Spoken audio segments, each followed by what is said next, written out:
Comme le disait Emmanuel Kant, philosophe allemand, l'homme veut la concorde, mais la nature sait mieux que lui ce qui est bon pour son espèce. Elle veut la discorde. Depuis la création de la Terre, sachez que différentes espèces végétales et animales ont vu le jour.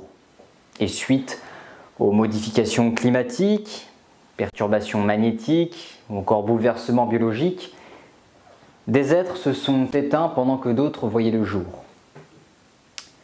En effet, l'apparition de la vie animale sur Terre remonte à près de 700 millions d'années.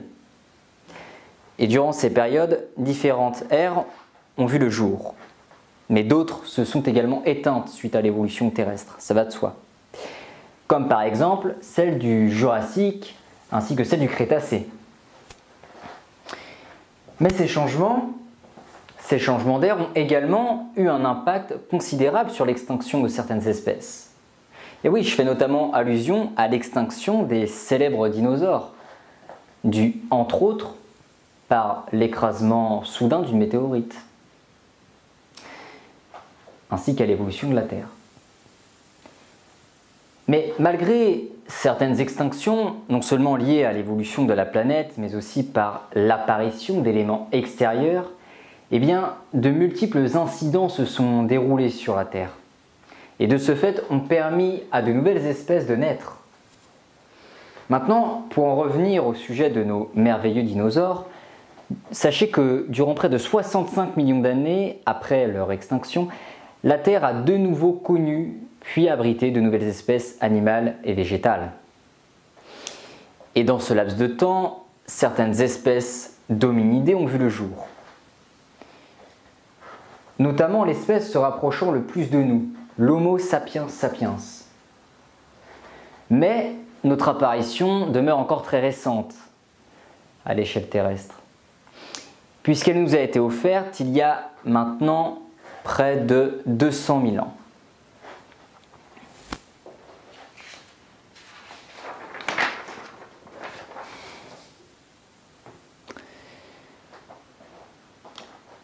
Avant de savoir où nous allons, il est toujours bien important de savoir d'où nous venons.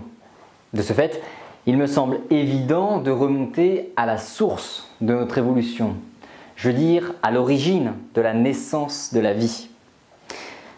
Comme le disait Yuval Noah Harari dans son ouvrage « Sapiens, une brève histoire de l'humanité », qui en passant est un livre que je vous conseille fortement, le voici, puisqu'il nous apporte tant de connaissances historiques et scientifiques en ce qui concerne notre espèce, et de ce fait donne naissance à d'intéressantes réflexions philosophiques, pour ainsi dire.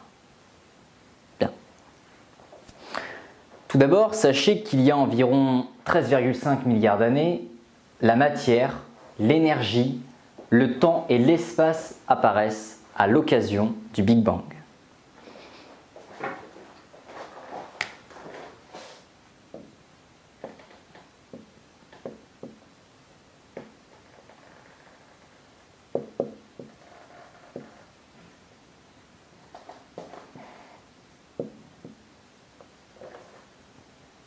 L'histoire de ces traits fondamentaux de notre univers est ce que l'on appelle la physique. Environ 300 000 ans après leur apparition, la matière et l'énergie commencèrent à se fondre en structures complexes appelées atomes, lesquels se combinèrent ensuite en molécules.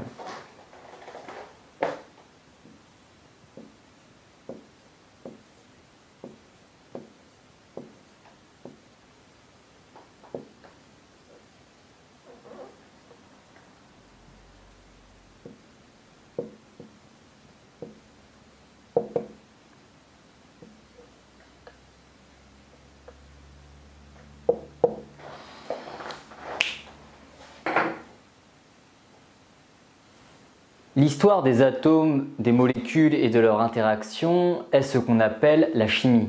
Voici près de 3,8 milliards d'années sur la Terre, certaines molécules s'associèrent en structures particulièrement grandes et compliquées, les organismes. L'histoire des organismes est ce qu'on appelle la biologie.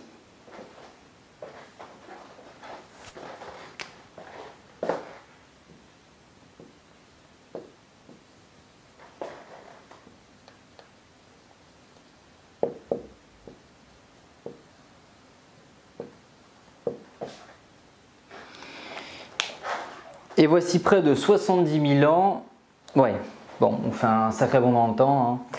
Eh bien, des organismes appartenant à l'espèce Homo sapiens commencèrent à former des structures encore plus élaborées, les cultures. Le développement ultérieur de ces structures humaines est ce que l'on appelle l'histoire. D'ailleurs, 3 révolutions importantes infléchirent le cours de l'histoire. La révolution cognitive donna un coup d'envoi à l'histoire il y a maintenant 70 000 ans.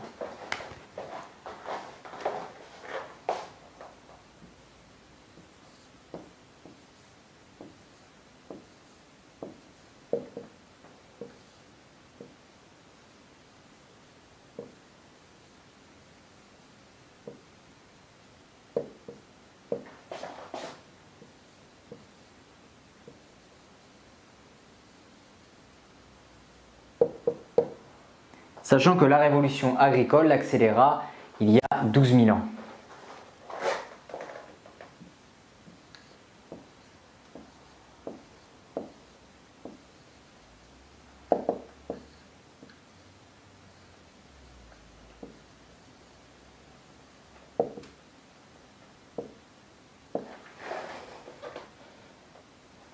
Et enfin, la révolution scientifique engagée, voici seulement 500 ans, pourrait d'ailleurs bien mettre fin à l'histoire et amorcer quelque chose d'entièrement différent.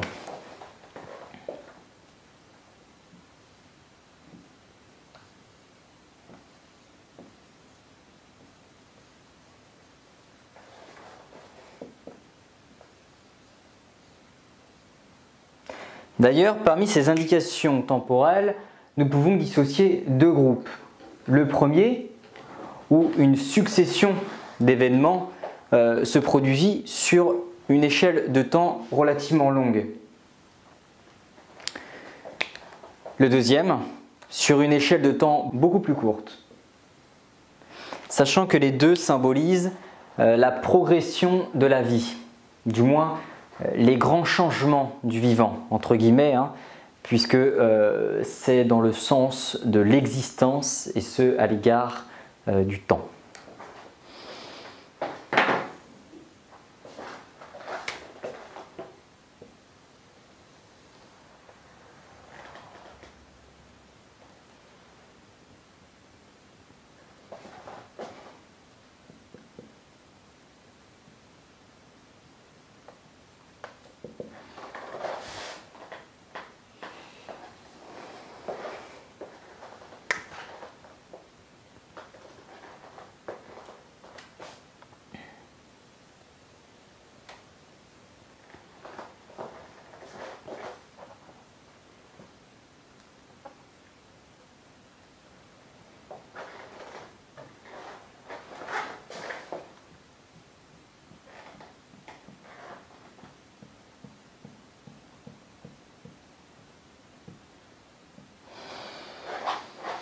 Bien. Alors, sachez que cet ouvrage raconte comment ces 3 révolutions ont affecté les êtres humains et puis les organismes qui les accompagnent. Personnellement, pour l'avoir lu plusieurs fois afin de me perfectionner dans le domaine, c'est vraiment un livre que je vous conseille fortement. Mais bon, à ce jour, nous allons plus nous attarder sur nos origines, les origines de notre espèce, de notre naissance jusqu'à notre arrivée en terre inconnue. Puisque c'est le domaine qui va vraiment nous intéresser aujourd'hui. Et où d'ailleurs réflexions philosophiques peuvent y émerger. Bien. Alors déjà, il est important de savoir qu'il y a eu des êtres humains bien avant qu'il y ait l'histoire. Des animaux très proches des hommes modernes apparurent il y a environ 2,5 millions d'années, et pendant d'innombrables générations. Cependant, ils ne se distinguèrent pas de la myriade d'autres organismes dont ils partageaient les habitats. Voici 2 millions d'années en excursion en Afrique orientale par exemple, vous auriez pu tomber sur un éventail de personnages familiers, tels que des mères inquiètes câlinant leurs bébés, et des bandes d'enfants insouciants jouant dans la boue, ou encore des jeunes capricieux en révolte contre les diktats de la société, et des vieux fatigués qui demandent seulement qu'on les laisse tranquilles. Vous auriez même pu tomber sur des machos qui bombent le torse pour impressionner la beauté locale. Sachez que ces hommes archaïques aimaient, jouaient, nouaient des amitiés et se disputaient le rang et le pouvoir. Mais après tout, les babouins, les chimpanzés, les éléphants en faisaient autant. Ils n'avaient rien de très particulier. Personne, et les humains moins que quiconque, n'imaginaient que leurs descendants marcheraient un jour sur la Lune, scinderaient l'atome, sonderaient le code génétique et écriraient des livres d'histoire.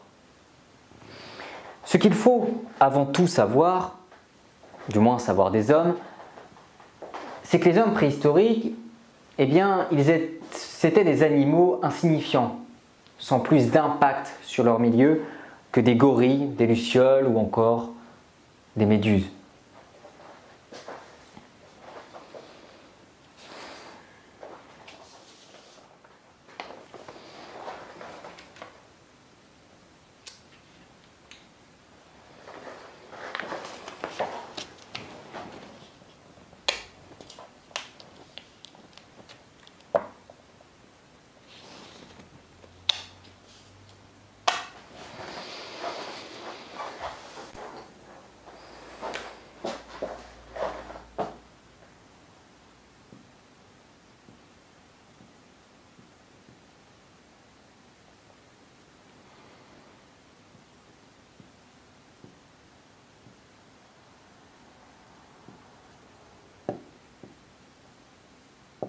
Homo sapiens appartient lui aussi à une famille. Un fait banal qui a été l'un des secrets les mieux gardés de l'histoire. Il faut savoir qu'Homo sapiens a longtemps préféré se croire à part des autres animaux. Un orphelin sans famille, privé de frères, de sœurs et de cousins, et surtout sans parents. Or, c'est loin d'être le cas. Qu'on le veuille ou non, nous sommes membres d'une grande famille, particulièrement tapageuse, celle des grands singes. Parmi nos plus proches parents, du moins nos plus proches parents vivants, figurent les chimpanzés, les gorilles et les orang-outans. Les plus proches sont bien entendu les chimpanzés. Et il y a 6 millions d'années, une même femelle a eu 2 filles. L'une qui est l'ancêtre de tous les chimpanzés et l'autre qui s'avère être notre grand-mère. Yuval Noah Harari nous explique aussi que les humains sont apparus en Afrique de l'Est il y a près de 2,5 millions d'années, issus du genre antérieur de singe Australopithecus, qui signifie singe austral.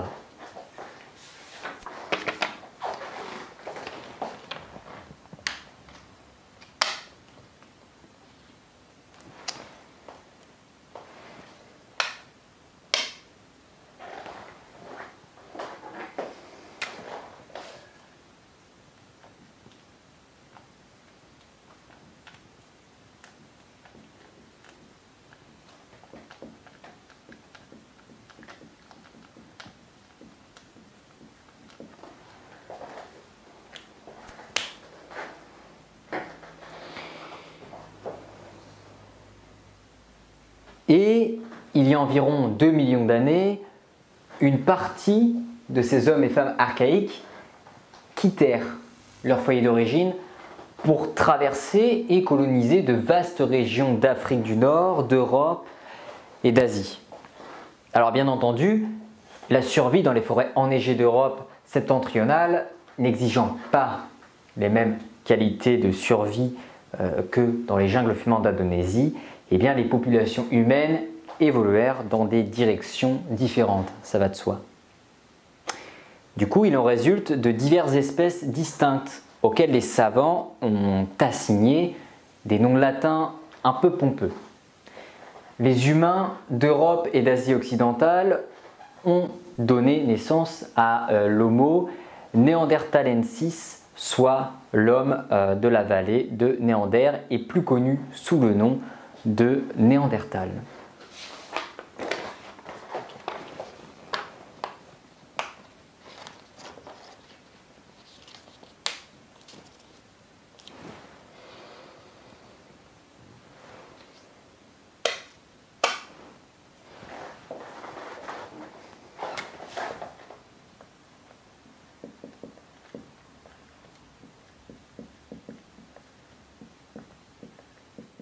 Alors, plus trapu et plus musculeux que le sapiens, il faut savoir que le Néandertal était bien adapté au climat froid de l'Eurasie occidentale à l'âge glaciaire.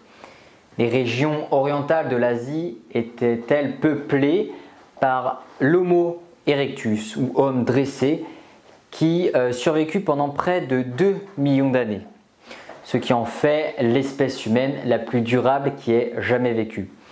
Il est d'ailleurs peu probable que ce record ne soit jamais battu, même par notre espèce. Il est douteux que Homo sapiens soit encore dans les parages dans un millénaire. Alors 2 millions d'années, je pense que c'est totalement inconcevable.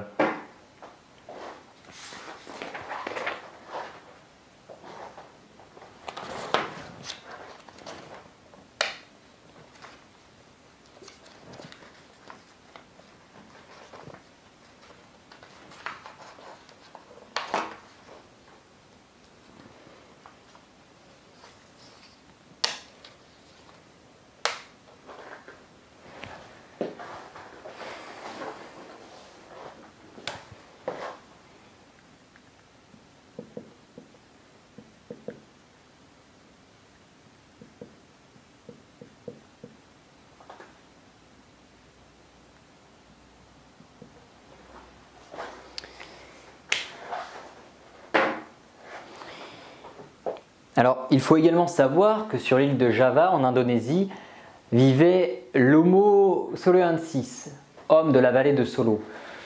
Mieux armé pour vivre sous les tropiques, mais sur une autre île indonésienne, l'îlot de Flores, vivaient des humains archaïques qui ont subi un processus de rabaugrissement. En fait, les humains atteignirent Flores quand le niveau de la mer était exceptionnellement bas et que l'île était aisément accessible depuis le continent. Et quand le niveau des mers remonta, eh bien certains se trouvèrent pris au piège sur l'île. Alors, pauvres en ressources, les grands éléments qui ont besoin de beaucoup de nourriture furent les premiers à mourir. Les plus petits survécurent bien plus facilement, ça va de soi. Et au fil des générations, eh bien, la population de Flores devint une population de nains. Alors cette espèce unique, dont le nom scientifique est Homo floresiensis, eh bien, il ne dépassait pas 1 mètre de haut pour une masse maximale de 25 kg.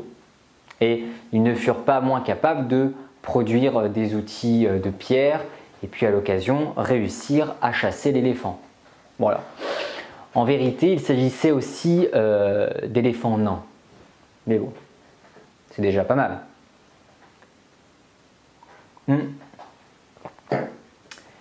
Pendant que ces humains évoluaient en Europe et en Asie, eh bien, l'évolution ne s'arrêtait pas en Afrique de l'Est, puisque le berceau de l'humanité continua de nourrir de nombreuses espèces nouvelles, telles que l'Homo rudolfensis, soit l'homme du lac Rodolphe, l'Homo ergaster, homme artisan, et finalement notre propre espèce que nous avions immodestement baptisée du nom d'Homo sapiens, soit l'homme sage.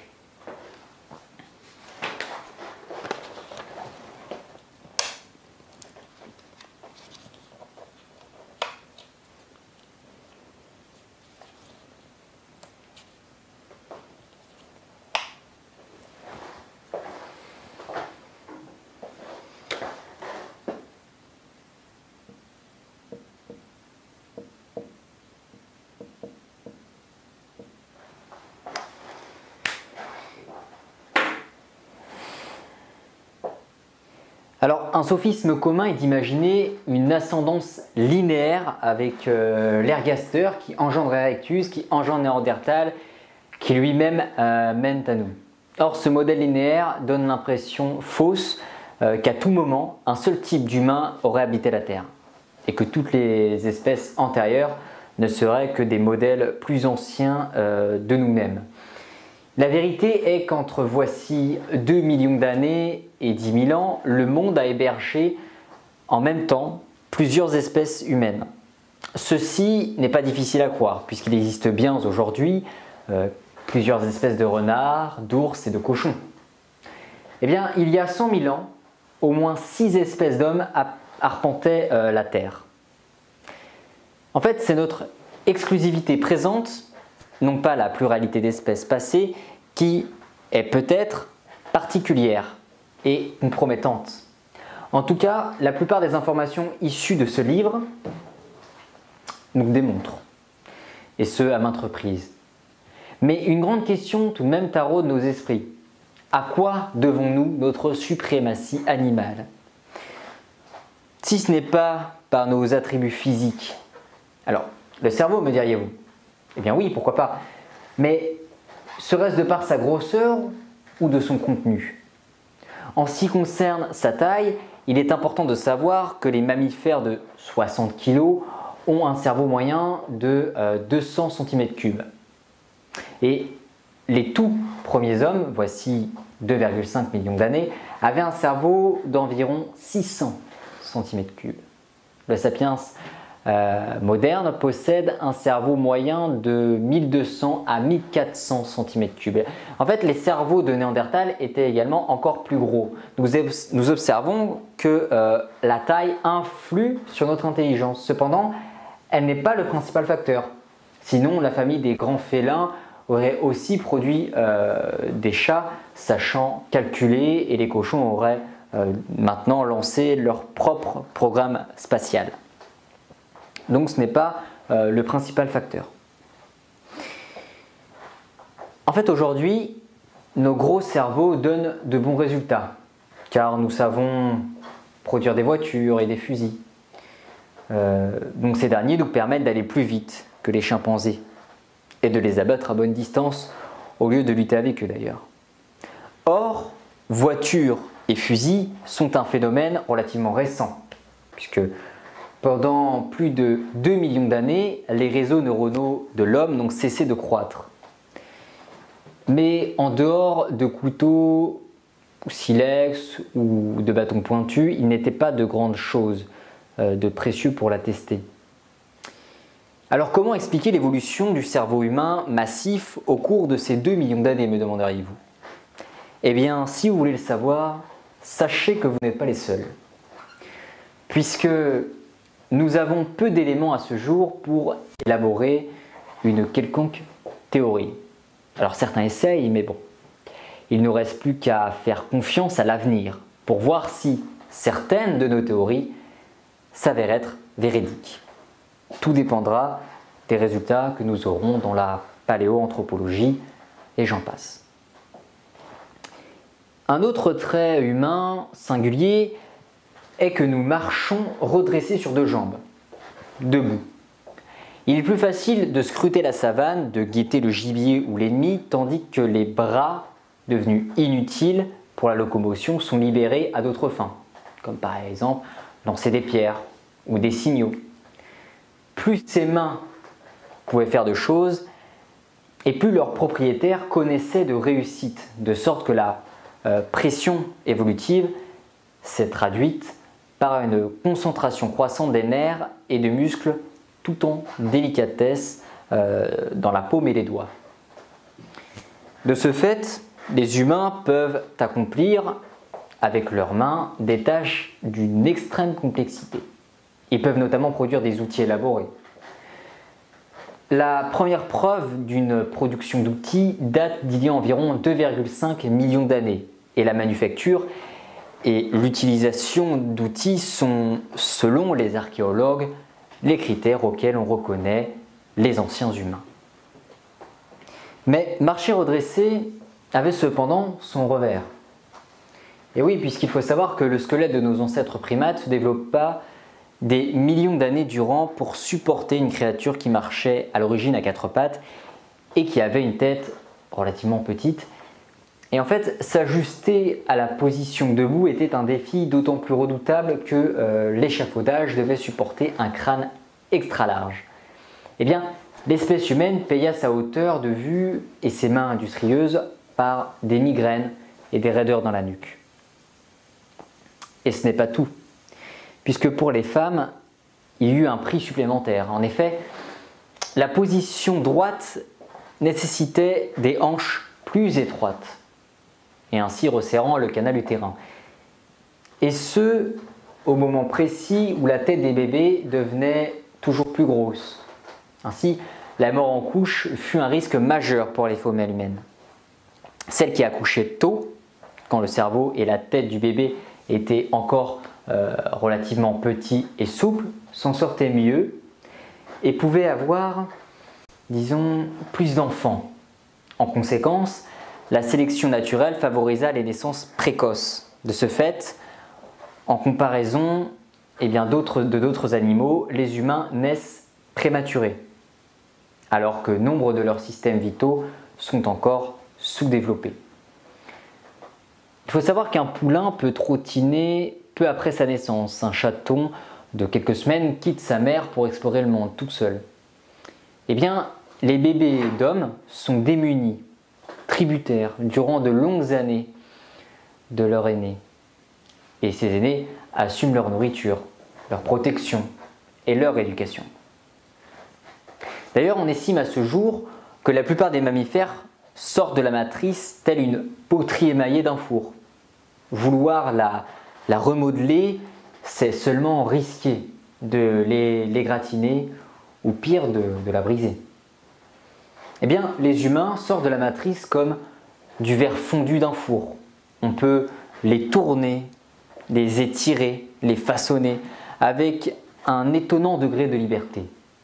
C'est bien pourquoi nous pouvons aujourd'hui éduquer nos enfants et en faire des chrétiens et des bouddhistes, des capitalistes ou des socialistes, des hommes épris de guerre ou encore de paix.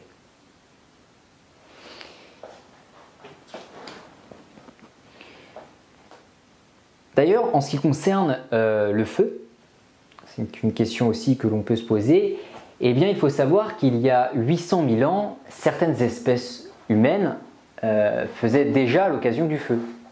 Et voici 300 000 ans, Homo erectus, les Néandertals et les ancêtres d'Homo sapiens faisaient quotidiennement du feu. Les humains disposaient alors d'une source de lumière et de chaleur fiable, ainsi que d'une arme redoutable contre les lions en moraude. Des aliments indigestes sous forme naturelle, tels que du blé, du riz, ou encore des pommes de terre, devinrent des produits de base de notre régime alimentaire. Mais le feu ne changea pas seulement la chimie des aliments, il en changea aussi la biologie. Et oui, puisque la cuisine tua des germes et des parasites qui infestaient les aliments. Il devint aussi beaucoup plus simple aux hommes de mâcher et de digérer leurs vieux aliments favoris en les cuisinant, tels que des fruits, des noix, des insectes et des charognes.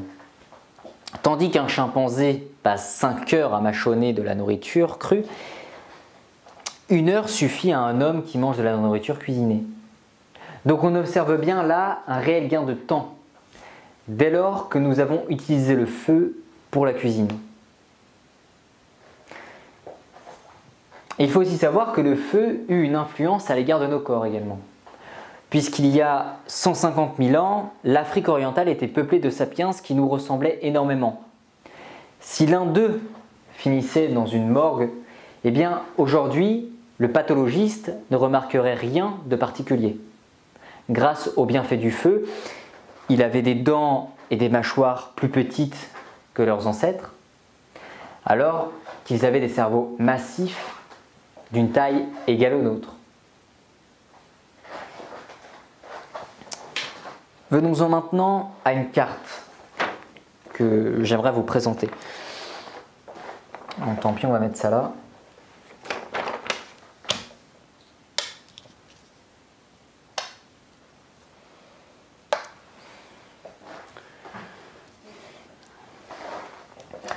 Alors voici là la conquête d'Homo sapiens. Bien entendu, je vous partagerai cette carte sur mon site internet pour ceux qui s'intéressent. Alors elle représente le lieu et les dates de la conquête du globe avant notre ère par Homo sapiens. Alors les spécialistes s'accordent aussi à penser qu'il y a environ 70 000 ans, Sapiens atteignit l'Arabie depuis l'Afrique orientale et que depuis la péninsule arabique, cette population a rapidement investi le bloc continental eurasien. Quand Homo sapiens débarquait en Arabie, la majeure partie de l'Eurasie était déjà colonisée par d'autres êtres humains. Alors, une question émerge de tout cela, qu'advient-il d'eux? Eh bien, il existe, à vrai dire, deux théories contradictoires. Premièrement, la théorie du métissage raconte une savoureuse histoire d'attirance, de sexe et de mélange. Les immigrants africains, essaimant autour du monde, se mêlèrent à d'autres populations humaines. Et les populations actuelles seraient le fruit de ce mélange, tout simplement.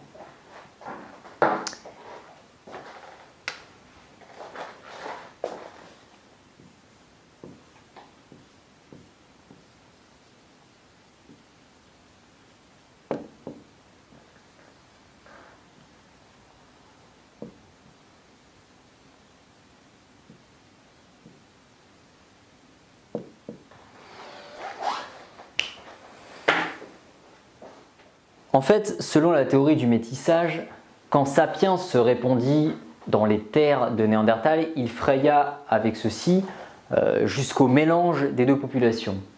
Alors si tel est le cas, les Eurasiens actuels ne sont pas de purs Sapiens, mais un mélange de Sapiens et de Néandertal. De même, quand Sapiens atteignit l'Asie de l'Est, il se mêla à l'Erectus local, si bien que Chinois et Coréens sont un mélange de Sapiens et d'Erectus. Mais cette théorie possède son côté opposé, la théorie du remplacement, qui raconte une histoire très différente, et ce, liée à l'incompatibilité et la révulsion, voire le génocide.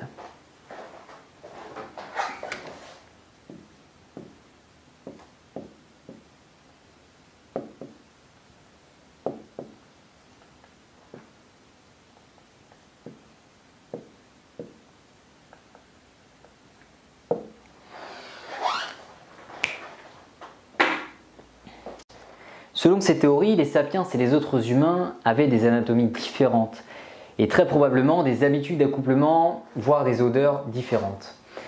Sexuellement, ils ne se seraient guère intéressés les uns aux autres. De ce fait, Sapiens étant certainement plus agile, habile et rapide que Néandertal, aurait certainement volé toutes ses ressources alimentaires et avant même que Néandertal puisse en prendre une partie pour nourrir sa famille.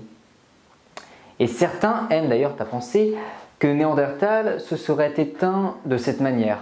Or, il me semble légitime de vous rappeler que dans l'histoire naturelle, tout n'est pas noir ou blanc. Il existe beaucoup de zones grises, notamment en ce qui concerne les compatibilités sexuelles entre espèces. Alors je m'explique. Il faut savoir qu'à l'heure actuelle, un âne qui copule avec une jument engendre une mule, soit un animal stérile. Donc, sans possibilité de reproduction. Or, il est fort possible que dans l'histoire, durant une période précise, la mule n'était pas stérile. Et de ce fait, cela aurait donné naissance à une autre espèce. Alors quand bien même Néandertal s'avérait, pour une raison X, incompatible sexuellement avec Sapiens, eh bien, ça n'aurait pas toujours été le cas. De plus, d'après nos récents relevés scientifiques, il est apparu que de 1% à 4% de l'ADN unique des populations modernes du Moyen-Orient et d'Europe serait de l'ADN de Néandertal. Certes, c'est un pourcentage relativement léger, mais cependant assez significatif. D'ailleurs, quelques mois après ces résultats scientifiques, il est apparu que l'ADN extrait du doigt fossilisé de Denisova partageait jusqu'à 6% de son ADN unique avec les Mélanésiens et les aborigènes d'Australie actuelle. puisqu'il s'est avéré que des croisements entre espèces ont eu lieu. Ainsi, la théorie du métissage pourrait être la plus plausible. Cependant, Sapiens, Néandertal et Denisovien auraient tout de même des différences, telles que des codes génétiques différents, des traits physiques et des capacités cognitives ainsi que sociales différentes. Nous avons du mal à croire que des espèces, du moins 16 espèces, se soient totalement fusionnées. Un gros pourcentage de sapiens ont évolué sur les terres du monde entier, sachant que Néandertal et Denisovien se sont peu à peu éteints. Le fait que certains de leurs gènes subsistent encore à ce jour dans nos codes ADN serait uniquement le fruit de copulations entre espèces, et ce, occasionnelles.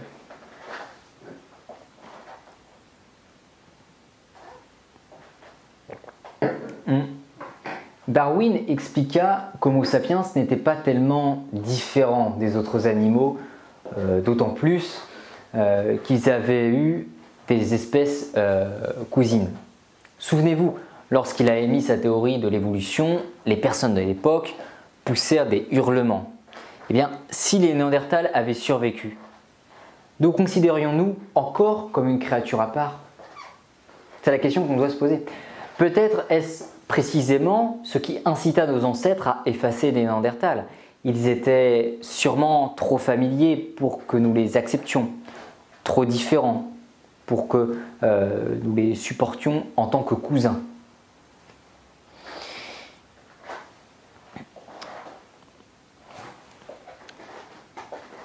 Une fois le stade primitif passé et installé dans un nouveau foyer, il faut savoir que Sapiens s'est mis à l'art, la peinture, la sculpture et bien d'autres encore. De par cette capacité d'abstraction qu'il fit développer, il créa des groupes d'individus de plus en plus nombreux, ce qui engendra la naissance des premières civilisations. Et avant de terminer avec cet ouvrage, j'aimerais voir avec vous les facteurs qui ont contribué à notre révolution cognitive. Nous observons que l'acquisition de nouvelles facultés engendra des conséquences de plus en plus larges. Les facultés, du moins la faculté de transmettre de grandes quantités d'informations sur le monde qui entoure l'Homo sapiens par exemple, et bien ceci engendra la possibilité de préparation à exécution d'actions complexes, comme par exemple pour éviter les lions ou pour chasser le bison. La faculté de transmettre de grandes quantités d'informations sur les relations sociales des sapiens permet aussi de former des groupes plus grands et disons plus soudés, pouvant aller jusqu'à 150 individus. Enfin, la faculté de transmettre de grandes quantités d'informations sur les choses qui n'existent pas vraiment, telles que les esprits tribaux, les nations, les sociétés anonymes, à responsabilité limitée et les droits de l'homme, engendra de 1 à coopérer entre des nombres très importants d'inconnus et de 2 d'innover rapidement en matière sociale, du moins de comportement social. Alors bien entendu, je vous ai partagé les connaissances d'une petite partie de ce livre. J'aurais pu vous parler de la révolution agricole, de la naissance de l'argent, ou encore de la révolution scientifique et industrielle. Mais le domaine qui nous intéressait vraiment aujourd'hui était fortement lié à notre naissance, ainsi qu'à la fuite de notre berceau. Pour ceux d'entre vous qui aimeraient avoir davantage de connaissances à l'égard de notre espèce, ainsi que de ses aventures, c'est vraiment un ouvrage que je vous conseille fortement, je leur dis parce que ça me semble important. Pour conclure, je dirais que c'est un livre qui retrace une bonne partie de l'évolution de l'humanité, du berceau jusqu'à aujourd'hui. Il met d'ailleurs en évidence les 3 grandes révolutions qu'a connues notre espèce, à savoir la révolution cognitive, la révolution agricole, ainsi que la révolution scientifique. Il met également en évidence ou du moins le curseur, sur les différentes étapes par lesquelles l'humanité est passée, du moins pour construire ses premières civilisations. Donc cela concerne la naissance d'une économie, l'établissement de nouvelles politiques, l'influence de la religion et bien d'autres encore. Soit tous les éléments qui ont permis d'engendrer l'unification de l'humanité.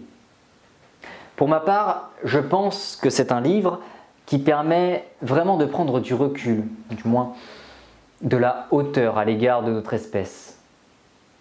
Les connaissances issues de cet ouvrage permettent néanmoins de déconstruire certaines évidences, de peut-être modifier notre perception du monde actuel, mais également de pratiquer, si je puis dire, l'exploration inversée.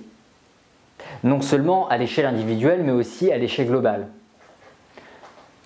Alors,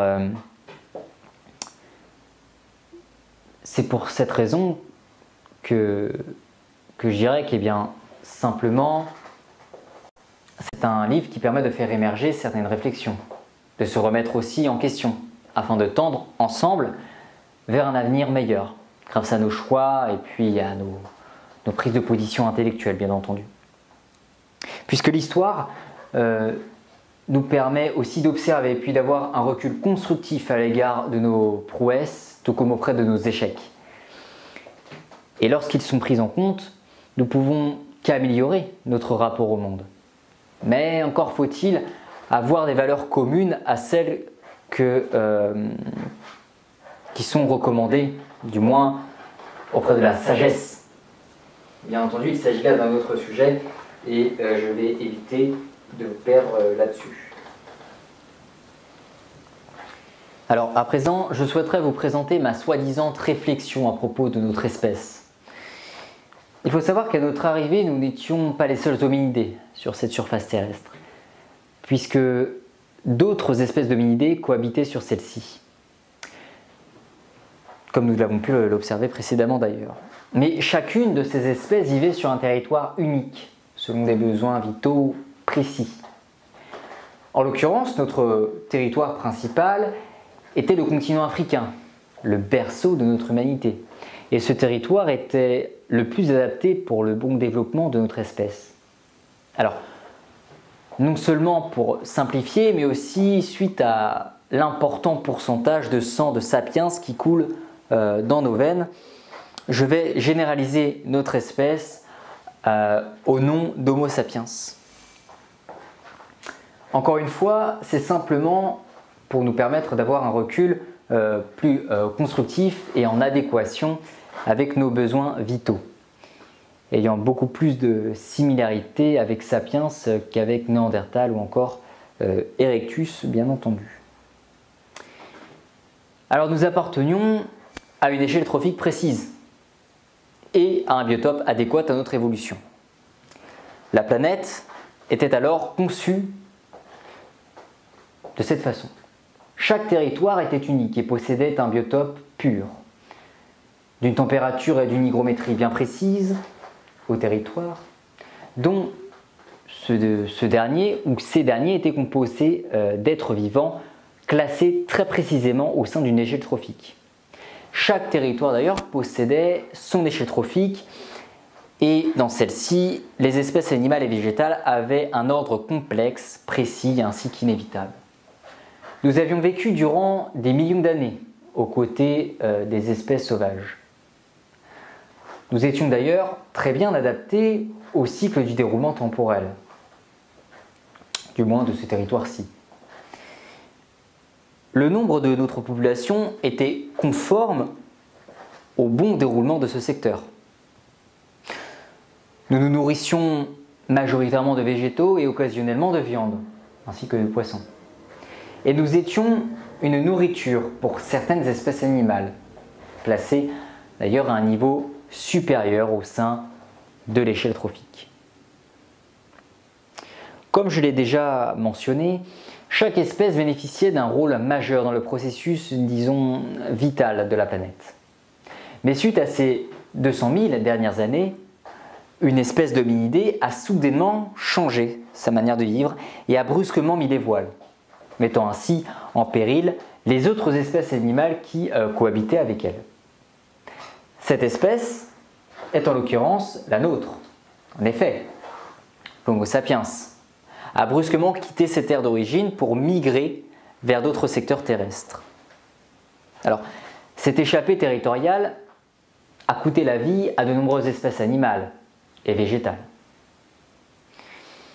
Comme s'il ne s'agissait ni plus ni moins qu'une suite de dominos qui tombaient les uns après les autres vers un chaos considérable et de grande ampleur. Excepté une seule, la nôtre, notre espèce, et seulement pour notre propre satisfaction. Ainsi, notre preuve d'égoïsme, involontaire certes, a causé un bouleversement écologique mondial suite au commencement de notre voyage planétaire, ce qui nous amène au sujet de l'échelle trophique. Alors, qu'est-ce que l'échelle trophique? Eh bien, suite à mes différentes connaissances en termes de zoologie, ainsi qu'au sujet de l'évolution de notre chère petite planète, j'ai pu constater que nous avions mis plusieurs millénaires afin d'atteindre notre niveau de supériorité que nous avons à ce jour.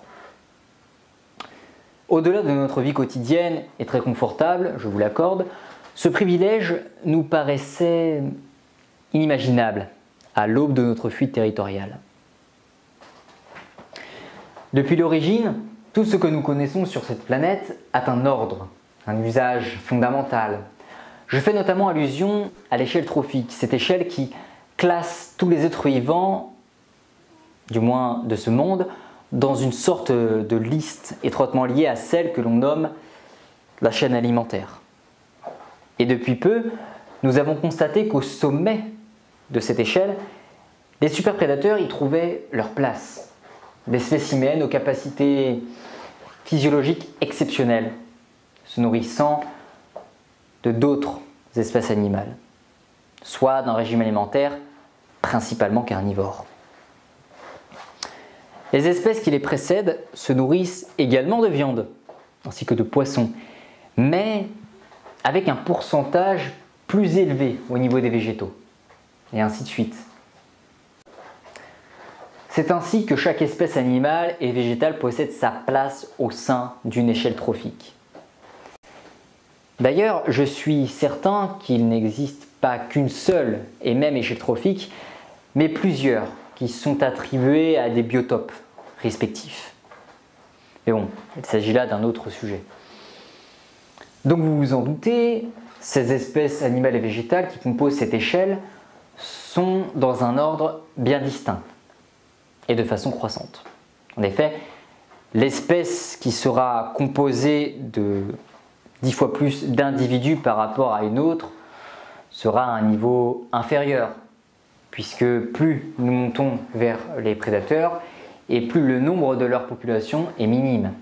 Et au contraire, plus nous descendons vers les proies et plus elles sont nombreuses. Ça va de soi.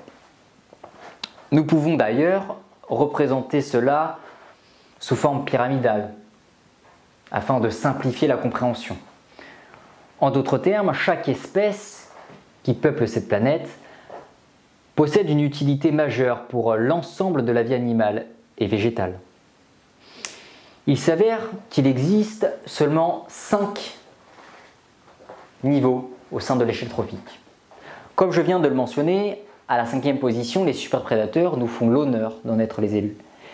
Il s'agit particulièrement des grands félins de la savane africaine, des requins et cétacés peuplant nos océans, encore les imposants rapaces qui dominent les reliefs vallonnés, encore les effroyables reptiles demeurant au sein des milieux tropicaux et bien d'autres encore. Je pourrais vous en énoncer une dizaine.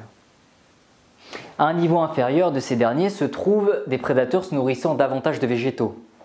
Et enfin, à la base de cette échelle se trouvent les végétaux.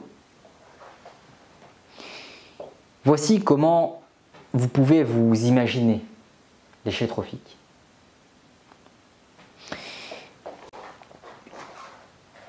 Contrairement à ce qu'on pourrait penser, à l'origine, l'espèce humaine ne se situe pas au sommet de cette échelle puisqu'elle se situe au niveau 2,2, soit au même emplacement que les cochons, si l'on fait allusion aux espèces terrestres et aux anchois, quand il s'agira des espèces marines. Alors comment notre espèce a pu atteindre cette place, qui, à la base, ne lui correspond pas?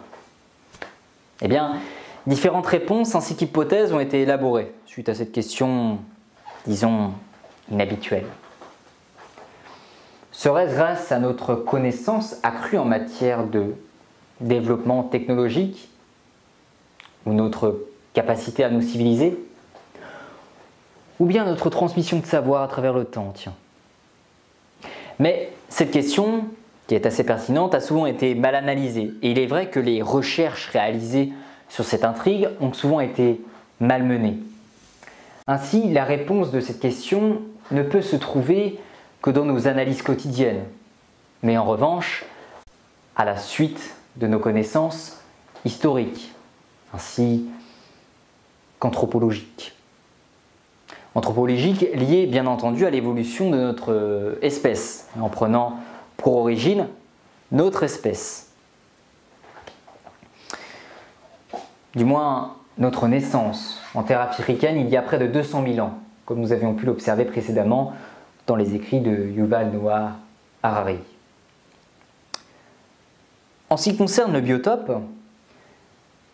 eh bien, à la suite de notre fuite territoriale, nous avons dû nous adapter à un mode de vie autre que celui que nous avions connu auparavant. Soit de nouvelles conditions climatiques, de nouvelles températures, de nouveaux prédateurs, et j'en passe.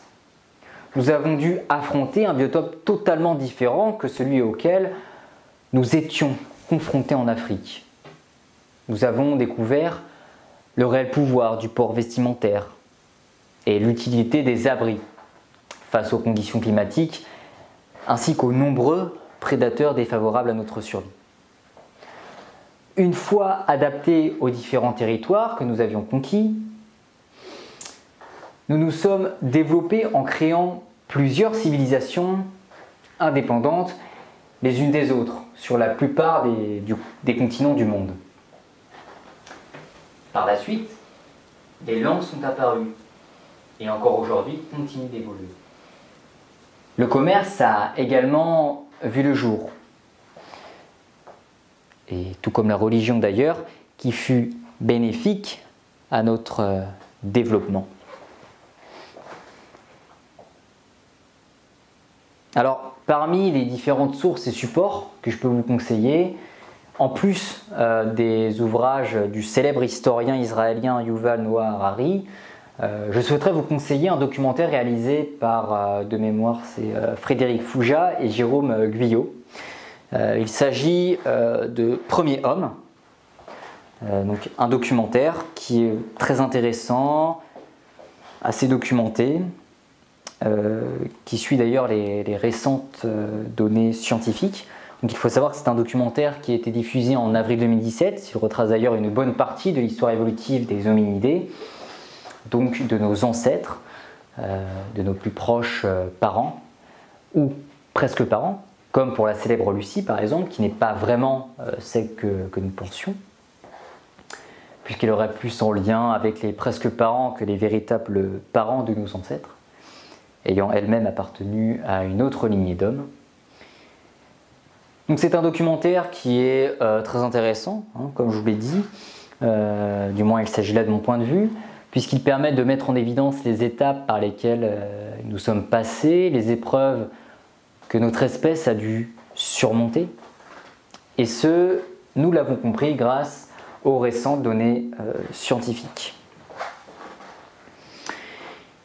Alors pour ceux qui s'intéressent tout comme moi à notre histoire, à nos ancêtres, je ne vais pas vous raconter en détail les connaissances qui s'y trouvent, déjà parce que je vous invite à le visionner, mais aussi puisque j'aime bien laisser une petite part de flou, de mystère, si je puis dire. notamment sur les œuvres que je vous partage. Car le fait que vous en vouliez plus vous donnera l'envie d'y prendre connaissance et ainsi de peut-être mettre le doigt sur des éléments qui ont pu m'échapper. Ça peut arriver. Alors, j'ai tout de même relevé 2 petits éléments du documentaire que je souhaiterais tout de même partager avec vous. Le premier étant lié au sommeil, puisque les premiers parents des hommes ont à un moment donné changé leur façon de dormir. Donc effectivement, ils se sont mis à construire des nids en haut des arbres afin de dormir beaucoup plus longtemps et non à certains instants de la journée. Donc cela leur a permis également d'être à l'abri des prédateurs et les nuits devinrent donc beaucoup plus réparatrices, ce qui a permis d'engendrer un développement cognitif assez important puisque un corps plus reposé est en meilleure forme et il permet une meilleure émergence d'idées ainsi qu'une meilleure sollicitation du cerveau. Le sommeil étant l'un des éléments très importants. Ainsi, il me paraît évident de le privilégier encore aujourd'hui pour être en bonne santé puis d'effectuer les bons choix au sein de notre vie quotidienne. Donc ayez ça à l'esprit. Le deuxième étant l'apparition de culture, suite à la transmission de savoir-faire, puis de connaissances, notamment au sein des tribus, lorsque la mère montre à son enfant les aliments qui sont comestibles et ceux qui empoisonnent. Ou encore entre tribus par l'échange de connaissances liées à l'environnement, ainsi qu'aux bienfaits médicinaux de certains végétaux. Bien.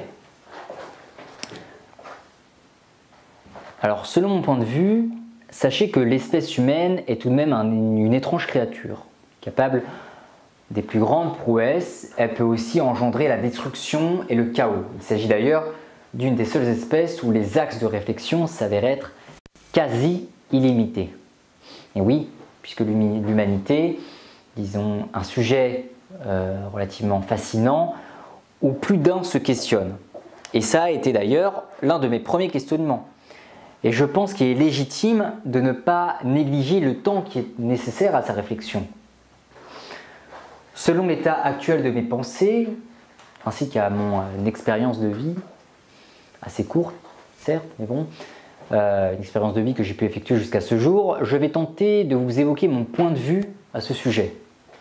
Mon champ de réflexion, bien entendu, se limitant uniquement à l'Europe, notamment à la société française, où j'ai passé une bonne partie de mon enfance. Bien entendu, à l'échelle de la planète, il s'agit là d'une situation géographique minime.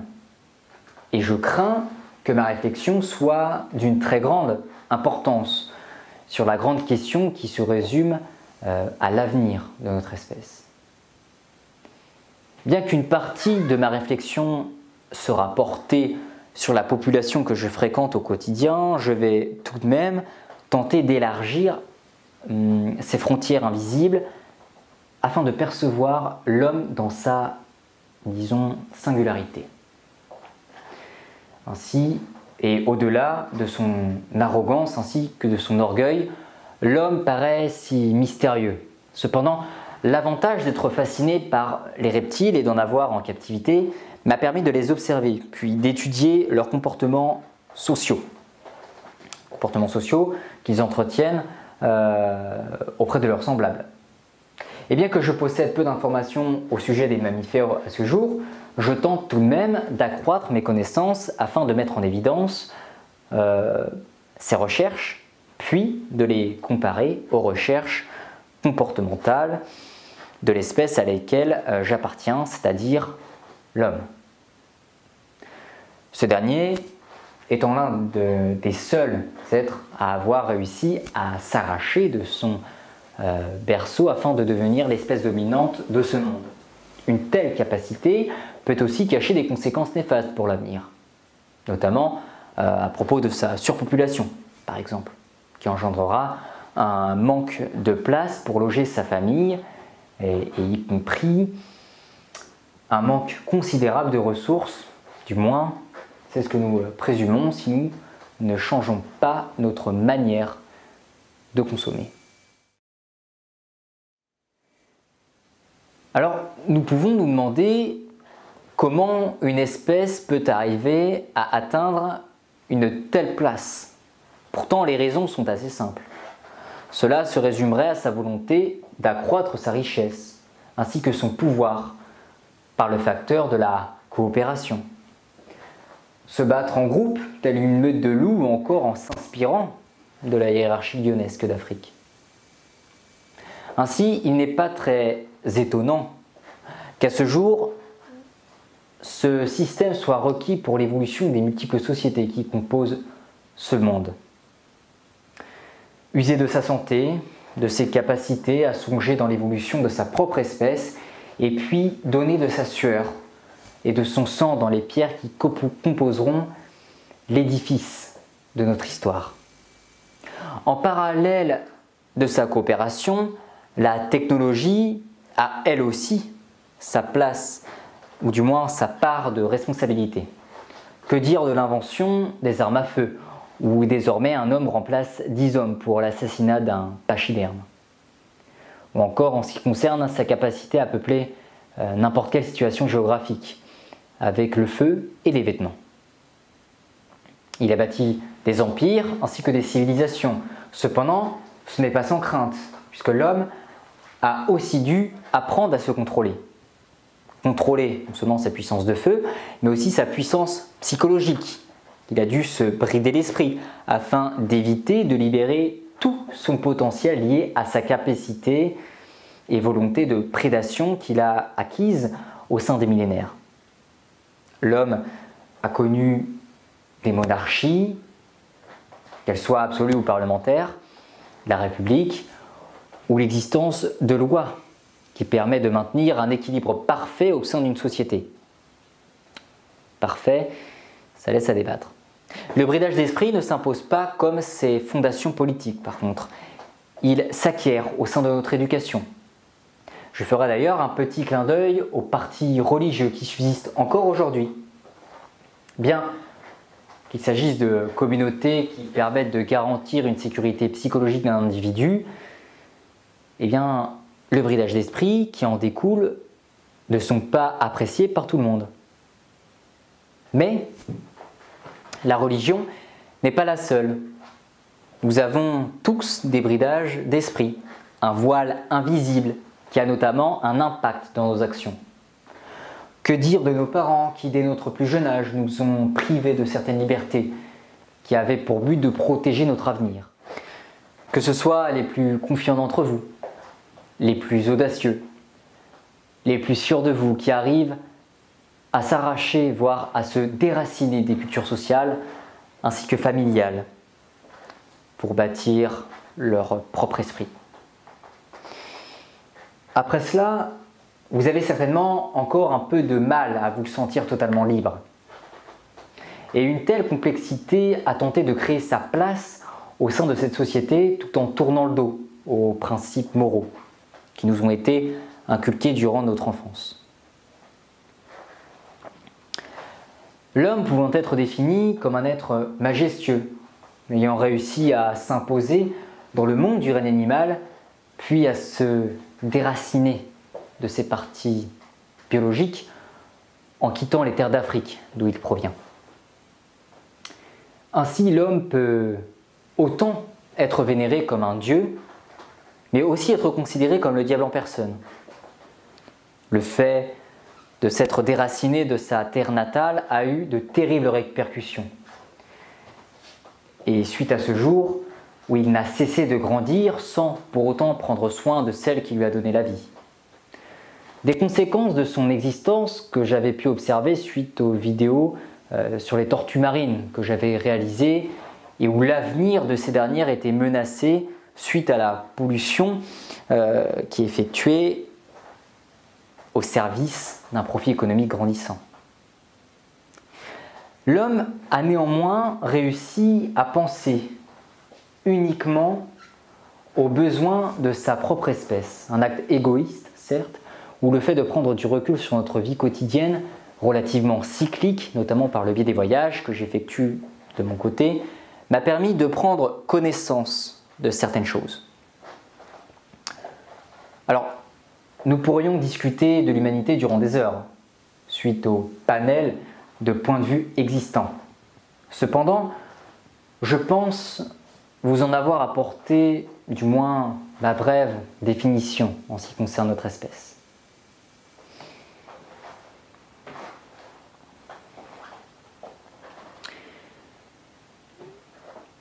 Et au-delà des recherches scientifiques dont les animaux font usage, que j'ai pu vous parler tout à l'heure, sachez que c'est avec grande admiration que je les observe en captivité. Du moins, prendre le temps d'admirer ces merveilles de la nature où sentiment d'humilité m'effleure. Cependant, le fait d'observer de telles espèces en captivité, puis d'associer mes recherches avec celles de l'humanité, de l'homme, me permet de comprendre que la vie en société n'est pas si différente. Nous avons pour beaucoup du mépris, du moins pour les animaux, la plupart étant enfermés dans des cages et dont leur but se résume uniquement à servir l'être humain à travers différents domaines tels que la science, la nourriture, l'agriculture, le divertissement. Que parfois, nous en oublions leur existence, les ayant classés au rang des objets. Et au-delà de cette maltraitance, où je laisserai bien sûr bien plus compétent que moi pour défendre la cause animale, je souhaiterais comparer le mode de vie d'espèces en captivité à celui de l'être humain au sein de la société. Tout me laisse penser que l'humanité vit non pas dans une cage matérielle, mais immatérielle, que l'on nomme la société, où le passage des barreaux devient une perte d'économie qui est aujourd'hui notre gagne-pain. Dépourvu de tout aspect naturel, comme la capacité à chasser qu'il avait autrefois acquise par exemple. Actuellement défini comme le lion, placé sur son piédestal comme le maître divin, mais incapable de vivre seul sans ses lionnes pour lui apporter nourriture. Nous sommes ainsi pareils. Ne pouvons vivre sans les chasseurs-cueilleurs qui nous apportent denrées alimentaires, mais cette fois-ci dans les supermarchés. Ainsi, nous travaillons pour acquérir cette alimentation et nous accorder à la société. Par mesure de survie d'après certains, pour subvenir à nos besoins indispensables pour d'autres. Il n'en est rien de si différent, si ce n'est que pour la société française, les barrières ont été sautées il y a bien longtemps, bien que dans certains pays, les parois grillagées subsistent toujours et que l'on nomme des frontières. Ce qui est de l'Europe, où nous pouvons circuler comme nous le souhaitons avec la présence de la liberté de penser, qui est selon moi une nécessité absolue, afin de pouvoir œuvrer en tant qu'artiste. Eh bien, comme au sein d'un parc zoologique, nous ne jouissons pas assez de nos mouvements et sommes confrontés à des obligations que nous nous sommes préalablement fixées. Nous nous contentons pour beaucoup de notre travail, pour asservir une société qui nous permettra de nous apporter un minimum de confort, notamment par l'obtention d'argent que nous utiliserons pour nos biens matériels ainsi que pour la sécurité et les urgences. Mais pour ce qui est de notre rapport à l'altérité, du moins nos relations entre espèces animales, je souhaiterais vous parler de ce livre. L'animal est-il un homme comme les autres? Écrit par Aurélien Barraud et Louis Schweitzer. Comme le dit Aurélien Barraud, la différence entre Homo sapiens et les autres espèces, mais aussi entre les différentes espèces, c'est la vie dans ce qui fonde comme existence, c'est-à-dire comme sortir d'eux. Il évoque aussi le fait d'aimer écrire à la manière de Jacques Derrida, qui a d'ailleurs joué un rôle important dans sa filiation philosophique. Alors, la différence. Écrire différence avec un A, Il ne s'agit pas là d'une faute d'orthographe, dit-il, mais d'une manière de désigner le processus même de différer. C'est un beau geste, n'est-ce pas? La différence, souligne-t-il, est quelque chose de dynamique, un flux de devenir. Incontestablement, Homo sapiens n'est pas un animal comme les autres, mais plus généralement, aucun animal n'est comme les autres. Aucun individu n'est comme les autres. Les classes ou ensembles qui regroupent arbitrairement sont toujours des formes de violence au réel. Nous pouvons aussi y lire qu'il est tout à fait naturel de préférer ses amis à d'autres humains. Mais cela n'implique pas qu'ils aient des droits particuliers à l'existence. Eh oui, puisque aucun d'entre nous ne souhaite que des humains plus éloignés de nous ou moins performants soient privés du droit à exister. Il y a aussi la loi du 10 juillet 1976 relative à la protection de la nature. Tout animal étant un être sensible doit être placé par son propriétaire dans des conditions compatibles avec les impératifs biologiques de son espèce. Cette loi, qui d'ailleurs fait pour la première fois de l'animal un être sensible, ne porte que sur le code rural dont il constitue l'article L214.1 et reste considéré comme un bien dans le code civil. En début de cours, je vous ai bien dit que l'homme a connu 3 grandes révolutions. Et je ne voulais pas aujourd'hui m'attarder sur la révolution agricole suite aux arguments que je vous ai précédemment annoncés. Cependant, il y a un petit passage dans ce livre qui, je pense, nécessite qu'on s'y intéresse afin d'avoir conscience de nos actes actuels, notamment en ce qui concerne l'élevage. Ou plutôt, l'élevage en chiffres. Alors, ce qui peut être intéressant de savoir, c'est que d'après les chiffres de la Food and Agriculture Organization, une agence de l'ONU, la production mondiale de viande s'élève à 302 millions de tonnes équivalent de carcasses, que l'on nomme TEC. C'est-à-dire la masse totale des animaux abattus, incluant les os et autres parties non comestibles par an, soit environ 42 kg équivalent de carcasses par an et par personne. Avec cependant d'énormes variations entre les pays. Par exemple, plus de 110 kg équivalent de carcasses aux États-Unis et en Australie, mais moins de 15 en Afrique ou en Inde. En France, elle s'élève à 88 kg équivalent de carcasses. Depuis 1950, la production de viande a été multipliée par 6, alors que le nombre d'habitants n'a été multiplié que par 3 pour dépasser les 7 milliards. Chaque année, ce sont donc 67 milliards d'animaux qui sont sacrifiés dans le monde pour les besoins de l'industrie de la viande, dont environ 1 milliard en France. Les volailles représentent 929 millions et forment l'écrasante majorité, suivie des porcs, soit 23 millions, des moutons et des chèvres, environ 5,9 millions, puis enfin les bovins, estimés à 4,7 millions. Donc nous voyons bien comment nous nous déclassons du monde animal en considérant toutes les autres espèces animales comme étant un produit, une appartenance à notre espèce. Comme si notre espèce avait le droit d'avoir la main sur toutes les autres et de les plier à sa guise, du moins à sa volonté, pour ainsi dire. À présent, je souhaiterais revenir à mon étude portée sur les parcs zoologiques, que j'ai effectuée récemment d'ailleurs. Puisque Louis Schweitzer évoque une version qui me semble tout aussi intéressante que celle que j'ai pu vous partager. Alors, il s'agit de la suivante. Selon lui, l'idée de préserver de l'intrusion de l'homme des grands espaces lui semble excellente, et moi aussi d'ailleurs. Je crois à la nécessité des îlots préservés.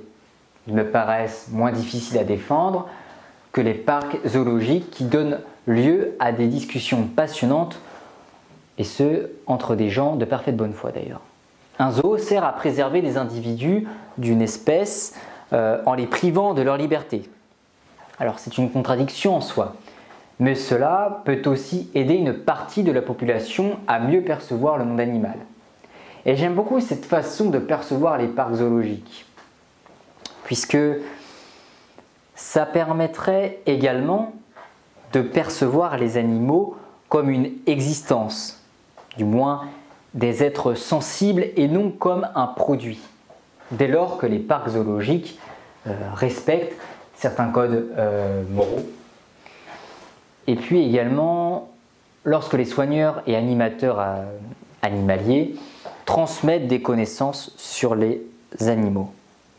Une sorte de prévention à l'écologie, suite à la prise de conscience de certains considérant les animaux comme des personnes et où le respect de leurs habitats devient une nécessité absolue.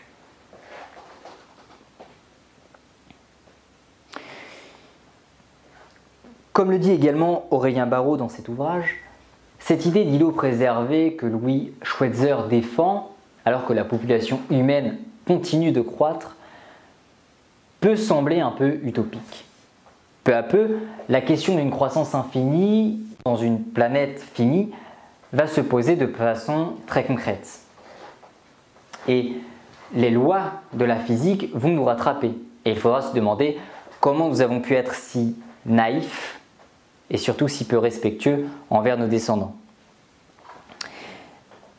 D'ailleurs, c'est peut-être le troisième crime dramatique que j'aimerais ici nommer, dit-il. Un crime contre l'avenir qui coupe court à la prolifération harmonieuse du foisonnement du vivant. Ce à quoi Louis Schweitzer répond qu'il est totalement d'accord avec cela, puis que la politique chinoise de l'enfant unique, même si elle a été conduite de manière très autoritaire, a rendu un immense service à l'humanité en enrayant la croissance démographique exponentielle. Mais je ne l'approuve pas moralement, dit-il. Mais je sais au gré aux Chinois de l'avoir menée.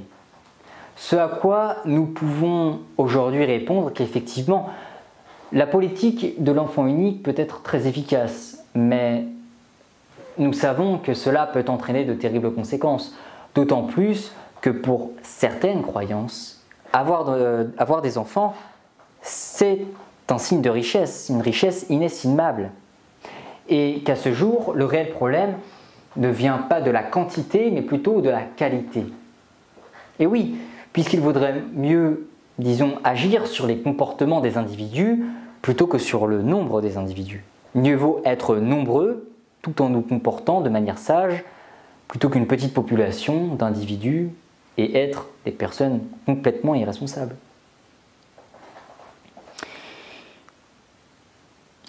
Maintenant, sachez qu'en ce qui me concerne, je pense que notre espèce peut aussi se traduire par le fait qu'elle soit insatisfaite. Oui, puisque depuis des siècles, l'homme n'a cessé de vivre en prenant comme référence l'espoir. Comme la majorité des êtres, nous avons tous un but, une raison d'être, une raison d'avancer, un objectif à atteindre, et j'en passe. Cependant, le plus important n'est pas d'atteindre cet objectif, mais plutôt de ce qui compose le chemin de cette réussite, en empruntant des routes similaires, voire convergentes, toujours dirigées vers le César que vous désirez posséder. L'espoir restera la clé de tous vos efforts. Pour autant, une fois votre but atteint et à la jauge d'élixir de satisfaction retournée à sec, eh bien, un autre but vous appellera. Entreprendre la quête d'un nouvel objectif, tel est le but de chacun d'entre nous. Comme le disait le célèbre écrivain Yuval Noah Harari, la vraie question que nous devrions nous poser n'est pas de savoir ce que nous voulons, mais plutôt de savoir qu'est-ce que nous voulons vouloir. L'idée est là. Pour terminer avec ce cours, en ce qui concerne ma vision de l'écologie et de l'homme, nous en venons maintenant à une de mes réflexions que j'ai déjà partagée au sein d'un de mes documentaires, Perception. Serait-ce le point de vue de l'individualité? l'élément déclencheur de notre volonté à prendre soin uniquement de notre propre espèce, se résumant au désir inéluctable d'amélioration de notre quotidien, de notre confort de vie, de notre environnement, de notre façon de penser et pour finir de notre humanité. À travers les siècles, nous avons conquis le monde. Sur le chemin de notre existence, nous fîmes des rencontres sans nous soucier de nos actes irrémissibles. Pour autant, l'heure devrait être plus à la rédemption, auprès de celle qui nous a donné la vie. Lorsque nous avions quitté notre terre-mère, nous nous sommes déracinés de l'échelle trophique à laquelle nous appartenions, ce qui engendra, disons, un épouvantable bouleversement. Chaque espèce possède un rôle considérable et décisif au sein de cette échelle, je vous l'ai déjà dit. Et si durant une période hasardeuse, une espèce avait le malheur de s'y extraire, eh bien les impacts pourraient s'avérer fatals pour de nombreuses espèces animales et végétales. Ce qui a notamment été le cas lors de notre fuite. Et oui, puisque en s'extrayant de cette échelle, des espèces se sont retrouvées trop nombreuses, ce qui entraîna la prolifération de ces dernières, et ainsi causé l'extinction d'espèces inférieurement classées au sein de cette échelle trophique. En d'autres termes, si nous prenions le cas d'un prédateur se situant à la position 6 de l'échelle trophique, alors cette espèce se nourrira d'espèces se situant au niveau inférieur, en l'occurrence ceux se situant au niveau 5. En revanche, elle fera usage de nourriture, du moins pour les superprédateurs, c'est-à-dire se positionner au niveau 7. Et suite à la fuite des espèces du niveau 6, eh bien, celles se situant au niveau 7 seront contraints de se nourrir davantage des autres espèces, ce qui devient très contraignant pour ces proies, étant donné que l'équivalence qui existait auparavant devient désormais inexistante. Le cas de cette fuite territoriale n'a pas seulement eu un impact dévastateur sur les espèces supérieures, puisque les espèces se situant au niveau 5 ont eu un prédateur en moins, ce qui leur ont permis d'augmenter le nombre de leur population, et ainsi de proliférer dans leur milieu naturel. Qui dit augmentation de population dit également augmentation de besoins vitaux. Et dans ces besoins se trouve l'un des éléments fondamentaux, celui de l'alimentation. Les nouvelles espèces qui prolifèrent vont devoir se nourrir davantage pour satisfaire leurs besoins, ça va de soi. Et cela va entraîner une baisse rapide des populations de certaines espèces, notamment des espèces présentes à une position inférieure au sein de cette même échelle. En vagabondant vers les territoires nordiques, nous fîmes des différentes rencontres, dont l'impact écologique a également été de la partie, puisque nous avons laissé de nombreuses empreintes parmi la plupart des continents que nous avons envahis. En effet, nous avons forcément dû nous nourrir et tuer des espèces animales qui, à la base, n'appartenaient pas à notre propre échelle trophique. Et ces espèces, qui étaient habituellement la source de nourriture d'une espèce supérieure, entraîna ainsi des complications pour la survie du prédateur en question. Que dire d'Homo sapiens lorsqu'il est arrivé en Europe, puis qu'il a commencé à chasser le mammouth, et où Néandertal se fut contraint de se battre, puisque la ressource alimentaire devenait de moins en moins présente. Nous nous sommes adaptés en pensant à nos propres intérêts et en faisant évoluer notre population et notre civilisation, ce qui a été bénéfique pour une seule des espèces qui abritent la Terre, en l'occurrence la nôtre.